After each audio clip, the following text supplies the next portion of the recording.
instead of me adjusting to it, I just became like further and further from him. We never know what's gonna happen. Exactly. Right? Like maybe in a few years we get back together. What's happening now and the way we're both acting will not lead to the best outcome for either of us.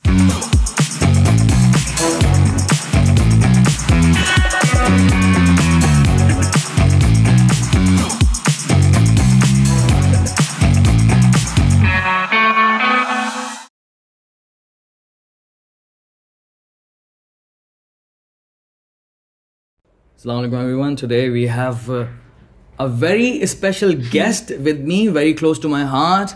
I would say one of my mentor as well, one of my inspiration as well. Of course, the person I hosted in Pakistan in 2019 for 18 days. She has a lot of stories. We're gonna talk about her early life, her content journey, her business journey, her relationship journey, her experience in Pakistan, her experience in India as well. Good things about Pakistan. Something she didn't like about Pakistan. A lot of things. I don't know. I have no idea what I'm going to talk about. So let's start this conversation. Hello, Alyne. Hi, Daniyal. How are you? Great. Good to see you again. What happened? What was that? Why? I'm sad. Why are you sad? That's a good point. Because I know you guys since at least 5 years. And we spent a lot of time in Pakistan as well. I know Nusayar as well. Again, the power couple thingy and all these things. A very inspirational couple. I learned a lot from both of you. And there were a lot of... I mean, emotionally, I was very attached to this thingy. That Nusayar, Alyne, amazing couple. Yeah. And the way you guys work together. You used to work together and all these things. So... I mean, yeah, I think that was... part of the problem is that we don't really work together anymore. So when I think about like the type of relationship I want, in an ideal world, I want like someone that I'm working with, right? That we have a lot of overlap in our lives, that we like have projects that we're working on together. And kind of like Nusayar is mainly just working on his company. And I'm working on DearAlyne. And for a lot of couples that works, like they have separate jobs and then they do their like weekends and nights together, but that's like not the lifestyle I want. Like I want to be with my partner hours every day. Like I want us to be doing a lot of stuff together. And I compromised like a lot over the years. So, cause I thought maybe I'm codependent or maybe I'm too needy. So yeah, you can go travel by yourself. I'll travel by myself. You can do your work all day. I'll see you at 10, 11 p.m. after work for an hour before bed. Like we'll spend one day the weekend together. And like I did that for years and it just like instead of me adjusting to it, I just became like further and further from him. And I think like it just like made us become separate. That was like the main thing for me. There's obviously other problems that we've already talked about a million times. Like he wants kids, I don't want kids, blah, blah, blah, blah. But that was not the problem. That was not what caused this break or end, whatever this is, to happen. Since when did you start to think about this? Like the problem is coming that way. For example, I understand what you're talking about. You're talking about that the time issue, the work and life balance. That is a huge thing. And it is, I can understand, I can actually relate with that as well. Because in my work, the way I'm working these days, right now I'm in Dubai, my wife is in Pakistan, and it is a big, big, big issue. It's not easy. It's not something which is which I take very lightly. I take it very seriously. I try to work a lot on it. I try to again. But again, since 6 months, I've been working a lot in this podcast thingy. Last month, I recorded 40 podcasts in a month in Ramadan. You know, for Muslims, Ramadan is a very busy time for prayers and all these things. So I had this mental breakdown couple of times at least because of this work and life balance. I've been still struggling. Why are you like recording so many? Like, why are you recording so much? Because I'm extremely passionate and excited about it. Okay, you're just like enjoying it. Because since 9 years I've been not struggling. I've been doing this content creation, but since I would say 3-4 years, I've been struggling to think about the direction.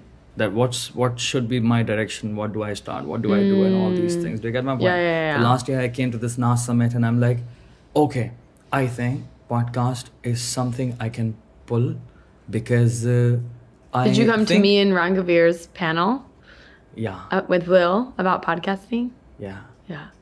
Because the point is, that was very... Because I know podcast is a conversation, and I think I love it.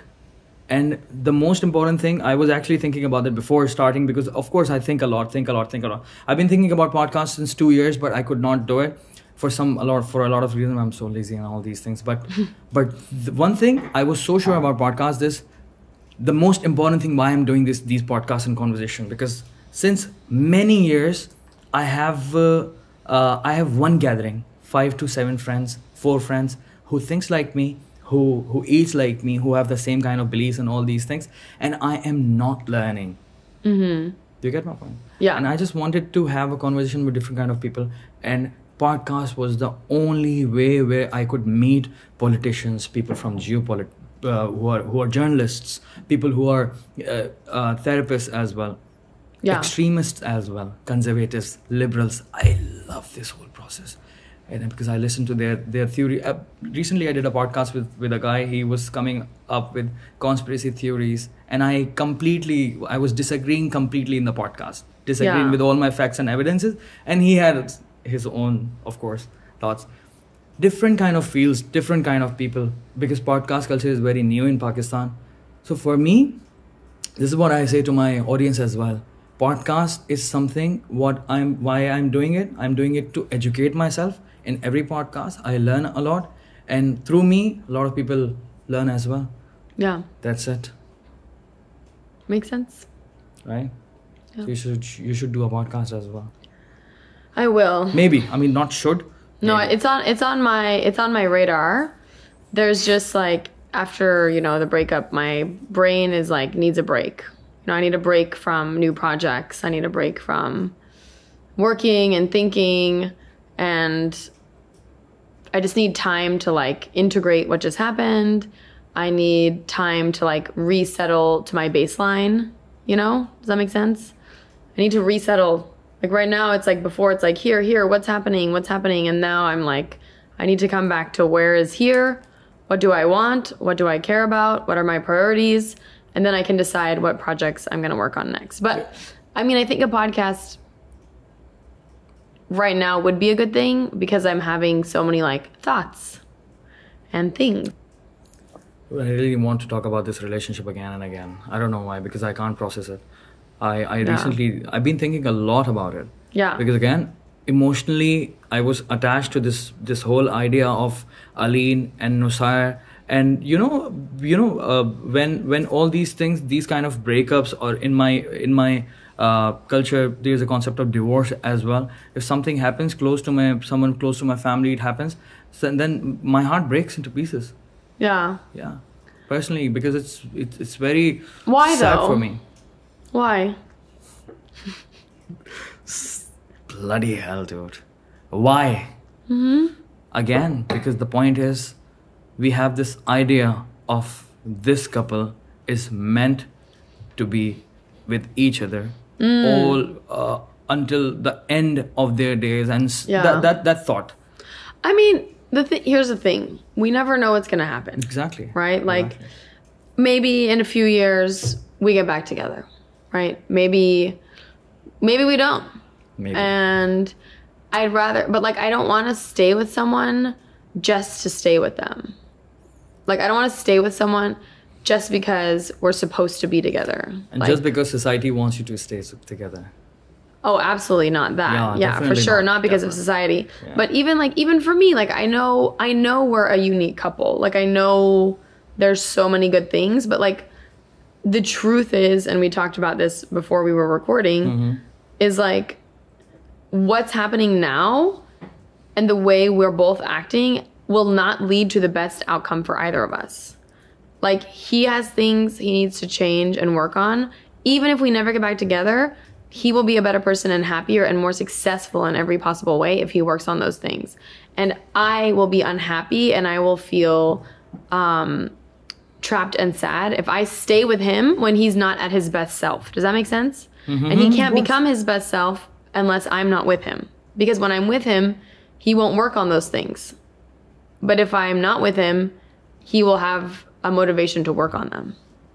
I asked him to work on them when we were together.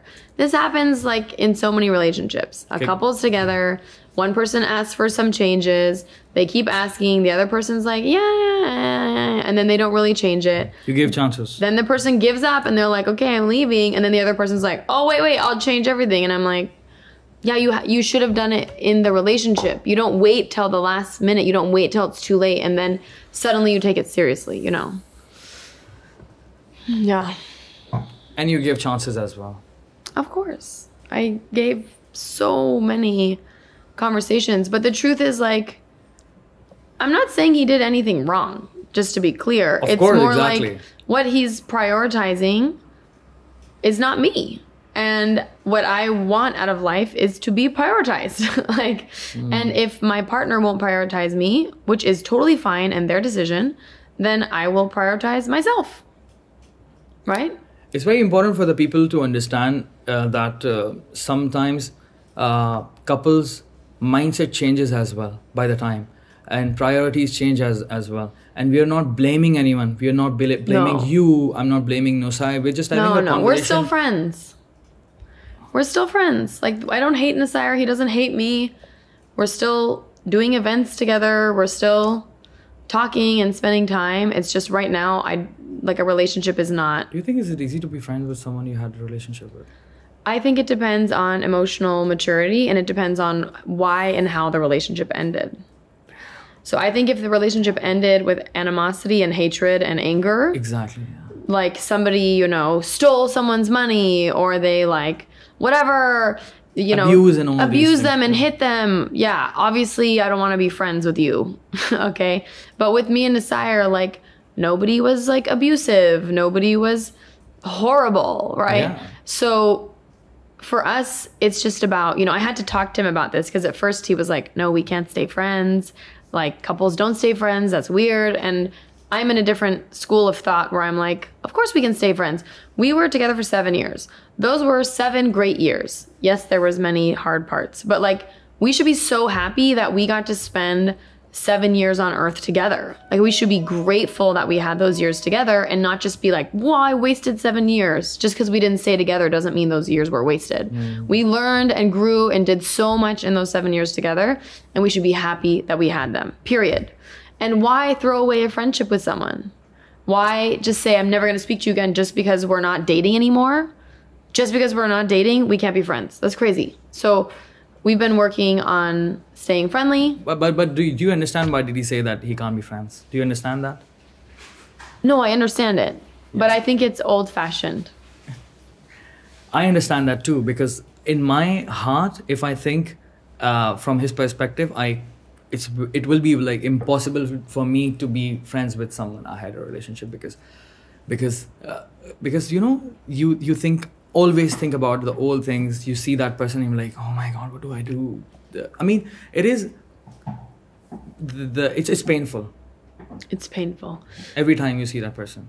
In my opinion, I think. Sure. I mean, I think it depends on the person, and it depends on how you direct your thoughts. You use that word of maturity. Yeah, that I agree. I can't relate to that, and I can't. It's very almost impossible for me to be like that kind of person. Have that sort of switch. The switch is off, and now I'm friends. I mean, hard. It takes work. Oh my God. It takes work. It takes being open with each other. It takes hard conversations, right? Because, for example, let's say, there might be jealousy in the future, right? Let's say he dates someone else or I date someone else at some point. In front of each other. I mean, yeah, that would be hard to see. But it's okay, what would you rather have?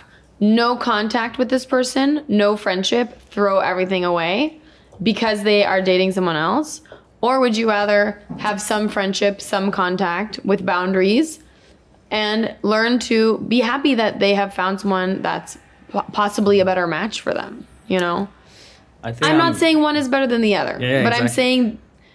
What would you choose? I would need to see the situation as it unfolds. Maybe I don't like their new partner.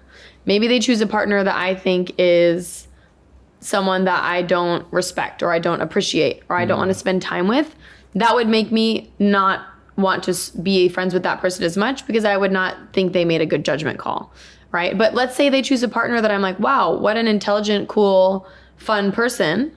Let's all be friends. I know a lot of people who do that. I know I'm friends with a lot of my ex-boyfriends. I know a lot of people who do that too.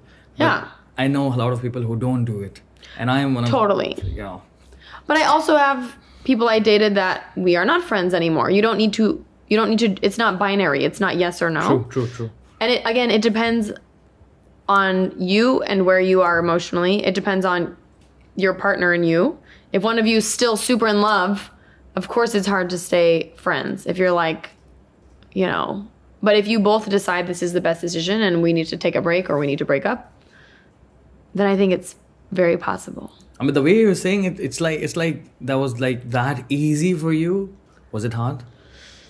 Well, it just happened a few weeks ago. So I don't know if it's going to be easy or hard. The breakup just happened. So it's not like it's been months or something. So obviously neither of us is dating anyone. So I'm not seeing him with other people. I think right now the goal for me, and I don't know his goal, but maybe for him, is like self-growth, personal growth. I didn't break up with him because I want to date someone else. We didn't break up because we want to date other people. We broke up because we need to develop ourselves more. And I think for me, if I have another partner, it will distract me from growing myself. Because I think the truth is, like, I give a lot to my partners, and I don't know that most partners will give back what I give. And so I think the best thing is for me to just give what I would give to a partner to myself. Makes sense. That's my plan. But sometimes you need companionship. That's true, but I have friends. So I invest a lot of time into my friends. I go on vacations with my friends. I have very close friends that I trust their opinions, that I ask what they think about XYZ. Wow. Good point. Yeah. Very good point. I have my friends, I have my therapist, I have my family, Yeah, backups. Interesting. I still have an Asire. If I need to text him or he needs to text me, we can text each other. Yeah, of course. What's your opinion on this? What should I do for this? Great. Wow. Nothing is lost. Interesting perspective. Let's talk about something about this Pakistan and India thing. So you came to Pakistan, how was it? In 2019, I believe, you came to Pakistan for 18 days. And do you remember that? That's so long. Do you remember so many days. Of course I remember. I didn't remember it was 18 days. It's really long. It was 18 days. There were like so many good time, bad time, worst time, happy days, and angry sad days. How was it? How was it? I mean, it was 18 days. It was a lot of different things. Yeah.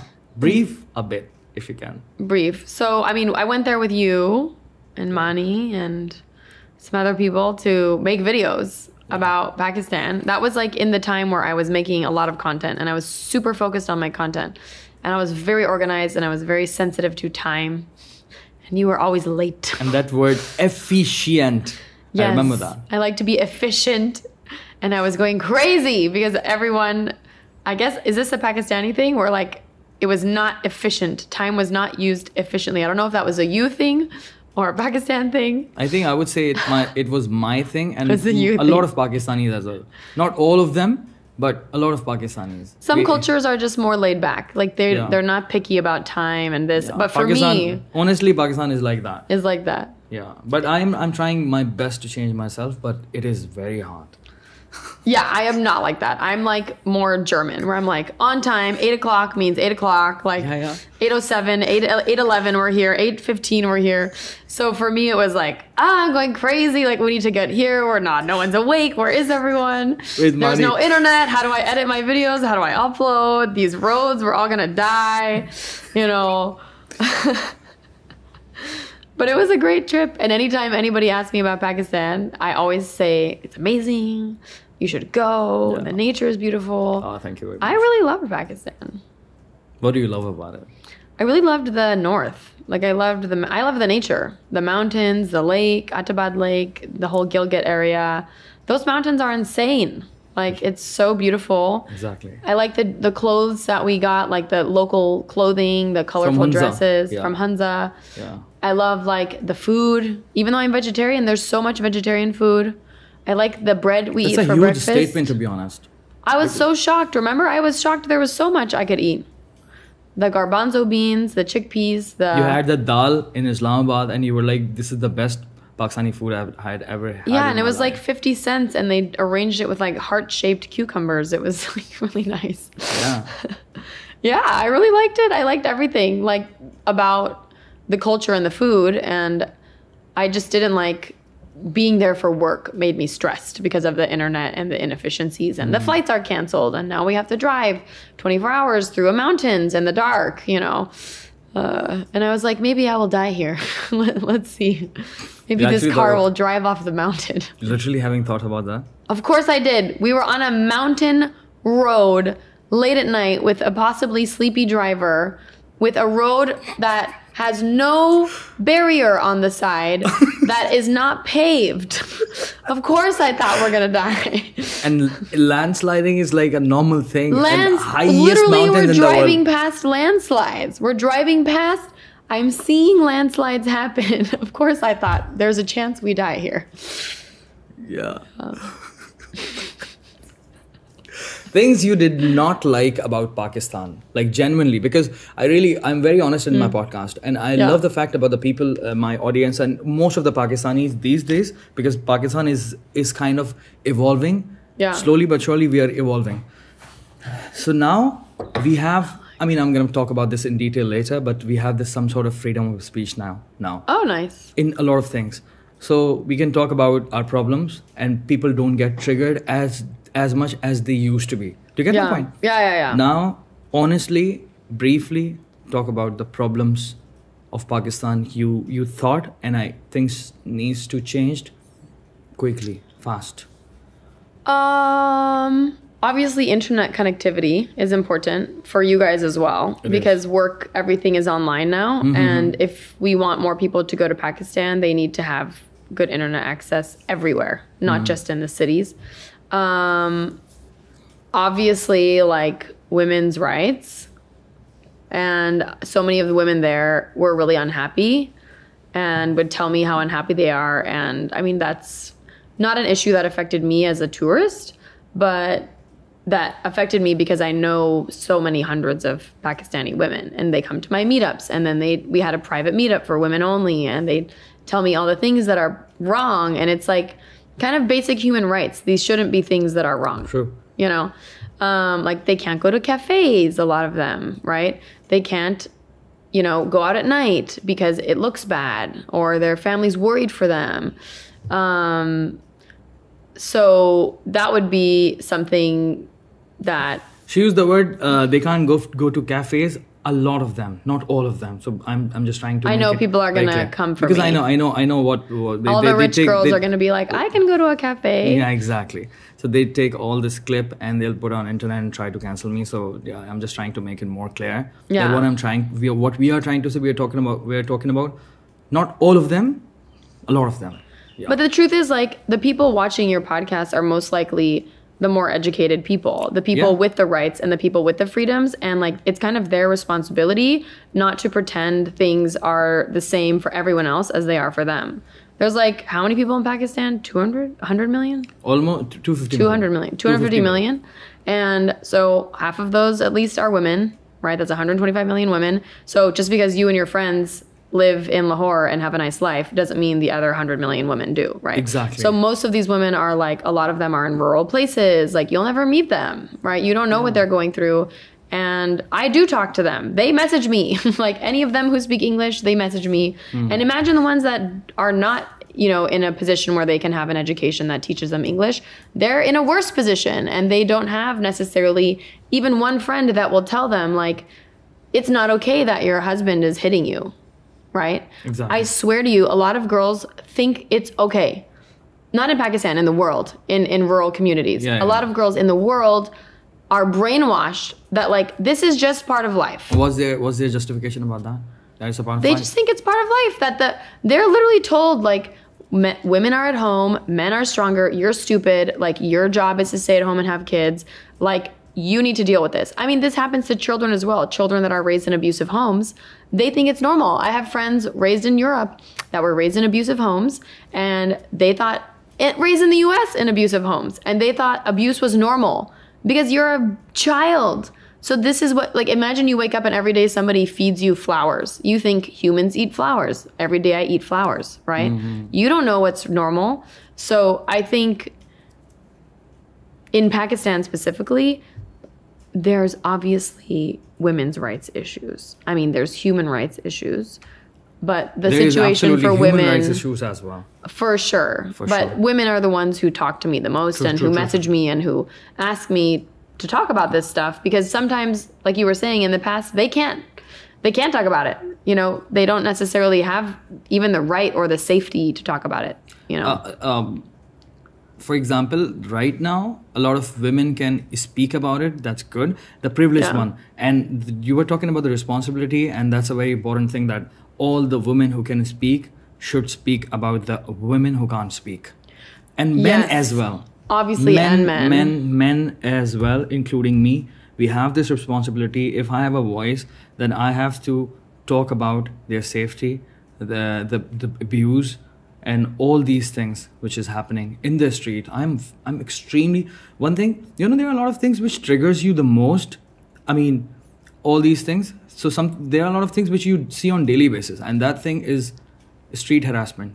Like you see other people doing it. Not doing it. For example, the glaring part is is something which puts me off the most. Yeah. For example, if I take I mean, in this time as well, if I take my sister, and she's with me and she's wearing modest clothes, again, they're gonna say that. A lot of people say that the clothes and all these things. No. Let's not go into that debate of clothes. She's wearing Pakistani, even a burqa.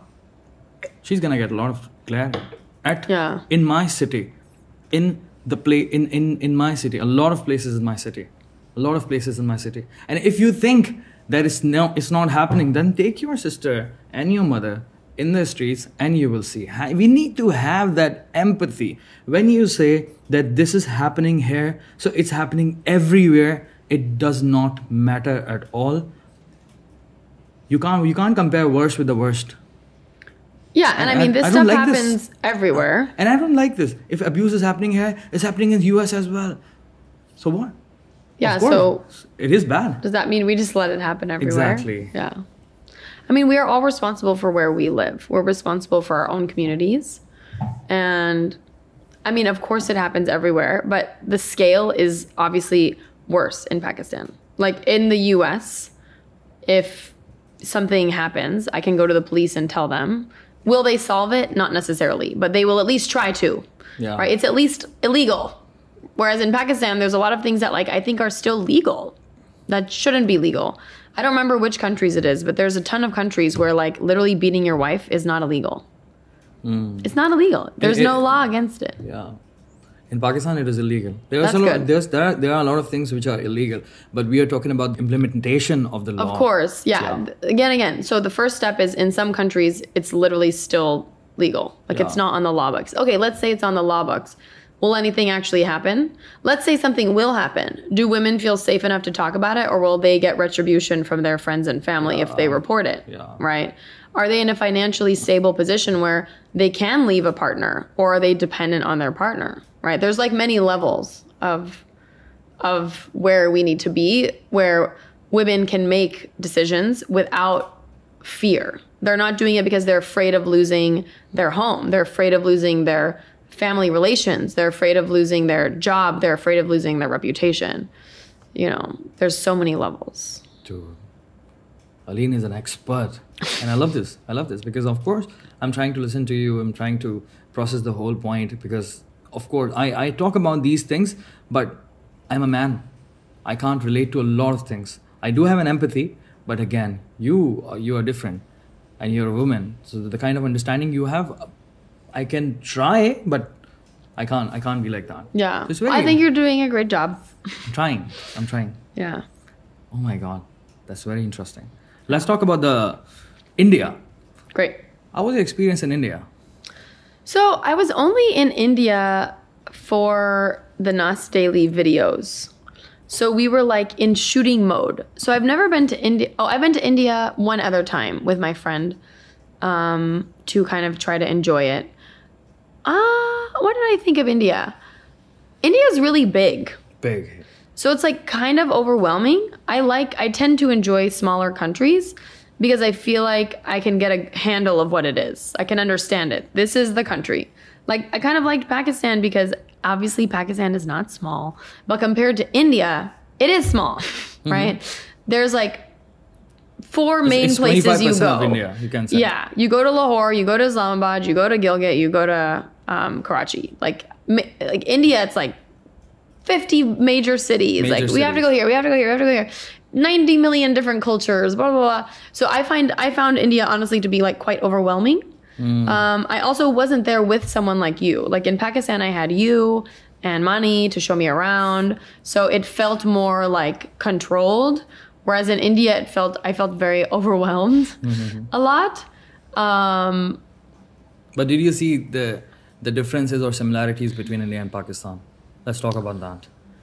Yeah. Differences and similarities. I mean, kind of what I just described. I think India is more chaotic.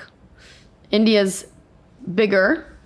India has more stuff inside of it. There's more like regions and, cultures as well. Separate cultures. And India feels like many countries kind of in one country that have a lot in common.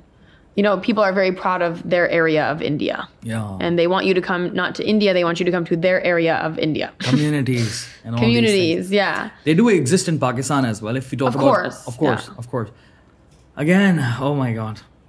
Things get very confusing when I talk about India and Pakistan differences and similarities. People think like, oh, so the communities doesn't exist in Pakistan? Of course it does. But we are talking about the comparison. As listeners, your listeners need to, have some critical thinking skills, and they're responsible for their own critical thinking skills, not to take everything as an extreme and not to take everything as an attack and not to be defensive, right? That's like not our responsibility as people talking to have to defend any sentence. We say like anyone at home listening should work on critical thinking skills and not being defensive. Critical thinking is an important thing. I recently made a reel about critical thinking because it's very important. I really want to do a reel about critical thinking too. I've been thinking about it for so long. Amazing point. Critical thinking is so good.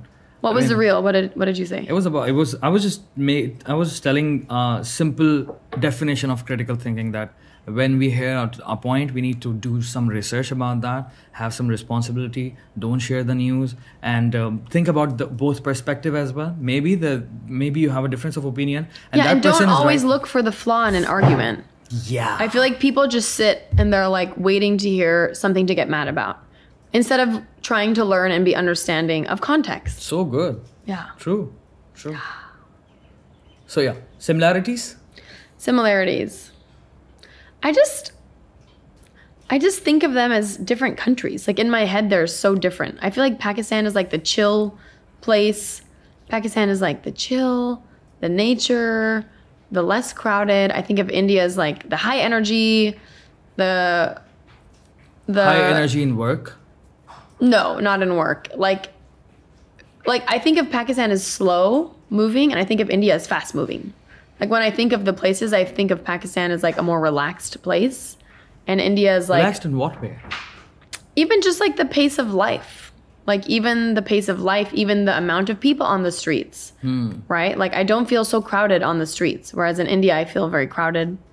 Like I feel like Pakistan feels bigger because it's less crowded. I feel like there's more space around me, whereas in India I feel more closed in because there's usually so many buildings and so many people everywhere, right? The difference was crowd, and that's very interesting because I've never been to India. I want to. My ancestors are from Delhi, and it's such one of the biggest dream of my life to visit that home, inshallah, very soon. But I just wanted to hear your opinion about that, and that's very interesting. Yeah. In my opinion, if you ask me, India and Pakistan, what is the difference? I don't really talk about differences in that way, in a negative way. Most of the time I talk about the similarities, because I have this very clear statement about that Hindi and Urdu are the same languages, and people get triggered about that, because I'm doing a lot of research about that. Me and my father, it is my father's research basically. Since a lot of years we've been doing this research about the language, and we are tracing the whole language and all the words and all these things, and we actually came up with this conclusion that these both languages are exactly same. I guess what I find interesting about this whole India, Pakistan, love-hate thing that you guys have going on is, I could be wrong, but I feel like I don't think of India and then I don't think of Pakistan. I just think of like individual people. Like every country is just full of individual people. Like, so sure, they might have some cultures in common or some foods in common or some language in common, but like, who cares? Like, it's literally just different people. And within the people, some people are like, you're from Pakistan. I'm from USA/Israel, kind of. And like, you can cut that if you want. And I'm not going to cut that. Okay. I'm not going to cut that. And we are like the same type of people. We don't need to both be from Pakistan to like each other and to get along and to, have things in common. Like, so I feel like people are overthinking, like India, Pakistan, like it's not a competition. Like the point that you guys are competing shows how similar you are. Like if you were so different, if it's, nobody's going like Papua New Guinea versus Pakistan. That is a very good point. It tells a lot about when you have this sort of competition, then somewhere you have the love, and somewhere you think that we are same, right? It's like siblings. They're just like, but you're siblings, That's a very good statement. Beautiful point. Yeah. And right now, these days, since a lot of months, even years, but right now I'm actually talking about these things very seriously, because I'm kind of being an advocate about Indo-Pak peace. And I personally think it should happen as soon as we can. Both of the countries should bend their egos. Both of the countries' government should bend their egos. And it's a very, very controversial statement I'm making. But I don't believe it's controversial. I believe that it should happen. And when it comes to people, we are not talking about governments. People to people, we have a lot of love. A lot of love. We have the same kind of languages are same. The food, especially, which unites us. Sports, cricket unites us. Sports. Oh my God, we both love cricket a lot, and music as well. So many similarities, and we have the same kind of abuses as well. The same issues. Same issues and all these things. Same issues, So same issues, same things. So I think it's very important for us to talk at least, because we are same. We've been together since thousands of years. On this whole place. It's time to talk. It's such a shame, but that's how humans are, especially like leaders and politicians. They love to create problems. They love to like do what's best for them only and not care about the people. And it's like so funny how they end up being in charge. It doesn't make sense, but and the ego, oh my God, it's everywhere. I mean, it takes a big ego to get to the top, and so I feel like that's why often, like, especially historically, a lot of world leaders are problematic. Let's put it that way. Yeah, exactly. Yeah. I don't know. So we're doing the last segment of our podcast, and I'm gonna take some questions from my Instagram. Ryan is asking about your income. What are they asking? What is my income, or where does it come from? What is your income, and what does it come from? Where does it come from? So it comes from like 8 different places. 8. Yeah, I have them written down somewhere. But my income comes from investments. So I invest in real estate, I invest in a little bit of crypto, and I invest in target date index funds. So just the stock market. Okay. My income comes from courses. It comes from my mastermind. It comes from brand deals, ad revenue, and retreats. And then separate deals I do with companies. So last year my revenue was $500,000. And my profit, why are you smiling? And my profit was... Good. You didn't hear the profit though. It could be zero profit. That was just revenue. And then the profit was, I think... I know, I'm a content creator as well. I know what would be the percentage of the profit, but still. What would the profit be? What would be the profit? I would say it's more than 50%. Yeah. So the profit was around 300,000, 350,000. Yeah. But that was last year. That was like a good year. This year, I'm not working as much. So this year, it'll probably be way less. I hope not. Maybe. You never know. I don't know how hard I feel like working this year. I'm tired. Jay-Z is asking about the... I would like to know about the Jewish culture. Sure. I mean, I'm half Jewish. My dad is Jewish. The thing with Judaism that's interesting is it's the only religion that's also an ethnicity. So it's genetic. It's not just like a religion like, I am Jewish, beep, you know. It's my blood. You can do DNA testing and you can find out who's Jewish or not Jewish. So it's like a group of people that are also an ethnic group and a religion. I mean, Judaism is, I think, a really interesting religion. There's, just like in any other religion, there's modern Jews, which kind of maybe don't even believe in God, but they love the traditions and they do the family and the traditions. And then there's Orthodox Jews, the most extreme Jews, you know, which some Jews in the middle don't even like these Jews. Just like any other religion, there's inter-religion disagreements. Yeah. But overall, I think Judaism is a very cool religion. I think I'm not Jewish. I mean, I'm Jewish ethnically, but not religiously.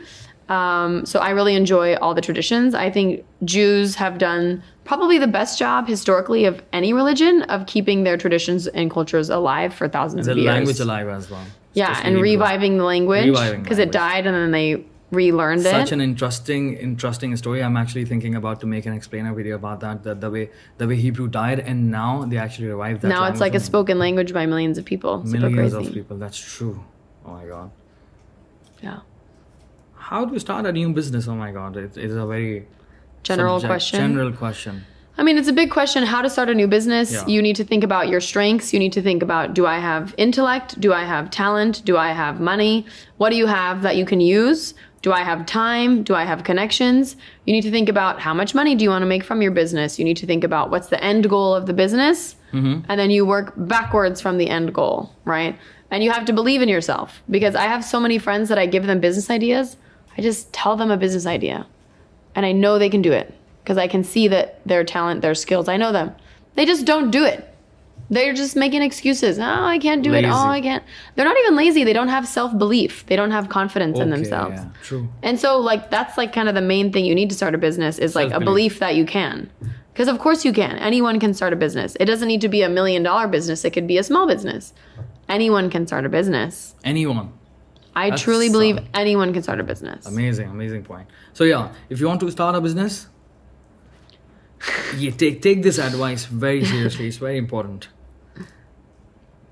Do you support plastic surgery?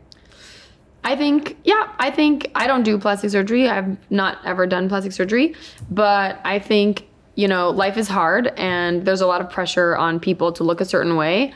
And the truth is people do treat you differently based on how you look. So for some people... Such a reality, dark reality, sad reality. It's the truth. Yeah, it is the truth. So if you have something that really bothers you and you've thought about it for a long time, I think it's not a bad thing to do it. I don't think we should be mean to anyone who's done it. They did it because of insecurity or unhappiness. So by being mean to someone who did plastic surgery, you're essentially like being a bully to someone who already feels insecure and you're just trying to make them feel worse. And it's unnecessary. So I think if somebody wants to do it, you should do it. If you don't, you don't need to. But both decisions, I understand. Yeah, that's a very good point that you understand. Yeah. Excess, sometimes I feel like excess of anything is harmful. But again, I'm like, I understand their opinion. Of course. We didn't say excessive plastic surgery. We just said plastic surgery. Excessive water can kill you. Excessive... Anything. So excess of course, anything is harmful. I'm not saying go rebirth yourself as a new human. That's why I was trying to clear your point to the audience that we're not talking about like, yeah, you should go. No, not supporting, not something like that. Supporting the opinion to have a choice. I think the audience, if your audience is constantly doing this, there's a pattern, there's a theme. Yeah, it takes time. It takes time, I think. Of looking for the extreme and looking for looking for the flaw in an argument instead of trying to understand the argument. Always Yeah. being on the defense doesn't allow you to learn. It just keeps you stuck where you are. And you're the only one who will suffer from that.